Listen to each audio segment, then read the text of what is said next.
Okay, so today we're going to talk about drumlins, and these are features of glacial deposition, and they occur very often in areas of lowland country. They are small rounded hills, um, and often they have a steep upslope side.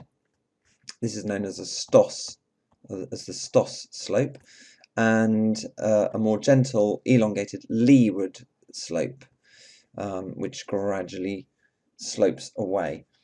The theory is that the ice was moving in this direction, so the steep slope here faces up drift of ice, up ice movement, and the lee slope faces down drift.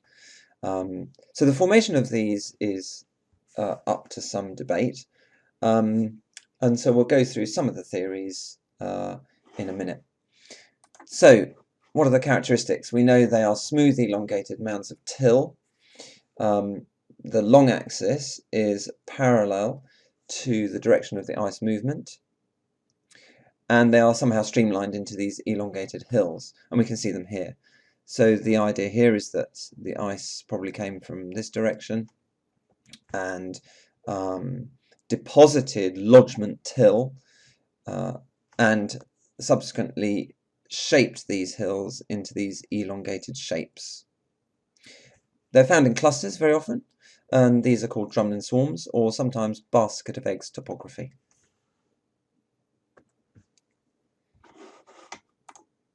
Here's another look at the formation of drumlins, and this shows the extent to which it's actually pretty much up for debate. The obvious idea might be there's a boulder stuck in the middle of these things, around which the ice smeared till. Well, lots of drumlins have been dug up and no rock has been found in many of them, so this is just one theory. Another theory is that the sediment gets deposited when the glacier becomes overloaded. The glacier loses competence to carry till and material, so it simply smears it over the surface of the bedrock, and however there is enough motion in the ice to shape the till into these hills, into a drumlin swarm.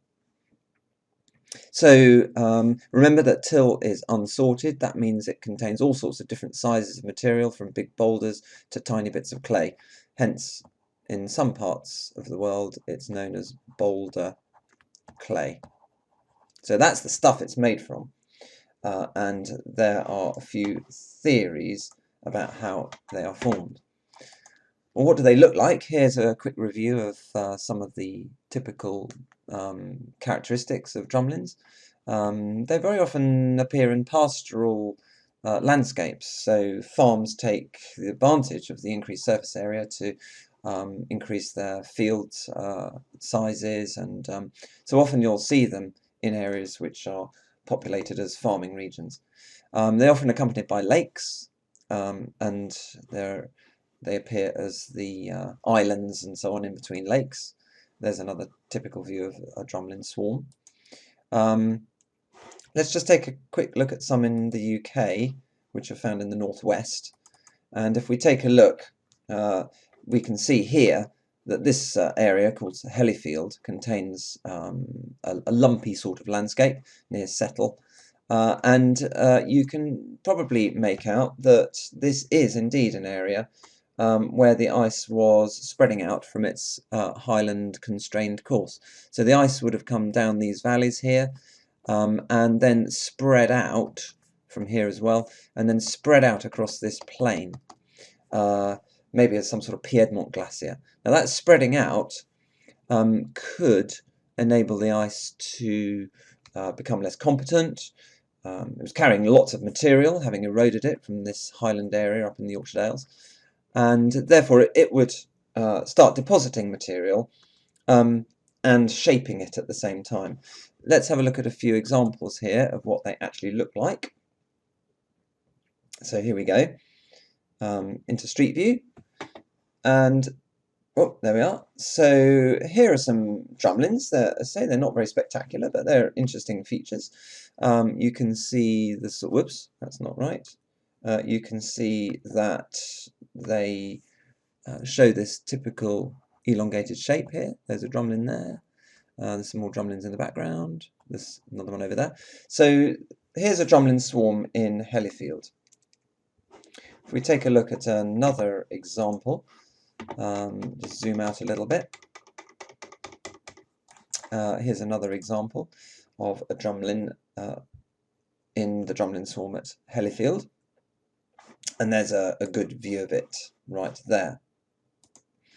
If we just take a look at what these look like on a map, we might be able to see a typical OS map here and see what these drumlins look like on a 1 to 50,000 map. So here we are. They just about appear on OS maps. This is a 1 to 50,000 map. And you can see that if we just take a sort of bird's eye view, typically, you can see just about they appear as these elongated hills. And if we take a look at this, here's one for example, you can see the contours are just showing slight elongation here. Here's a good one. So this would be the steep Stoss end, and there's the main line, the sort of elongated aspect of it. So this would be a really good example of a drumlin. Here's another one over here. Here are some more here, but they only just jut up above the 10-meter contour. Here's another one here. Look, they're all over this map. So there are some good examples of drumlins which have been formed. We can actually see some were discovered quite recently in Iceland, actually undergoing formation in the current, as we speak at the moment. So for example, very often they occur in the front of retreating or slow-moving stagnant ice. And there's a good example in Iceland, in a place called Hofsjökull, which we'll have a look at now. Let's just go across to this location here in Iceland. And in this location, here we go, this is a glacier right in the middle of Iceland, called Hofsjökull.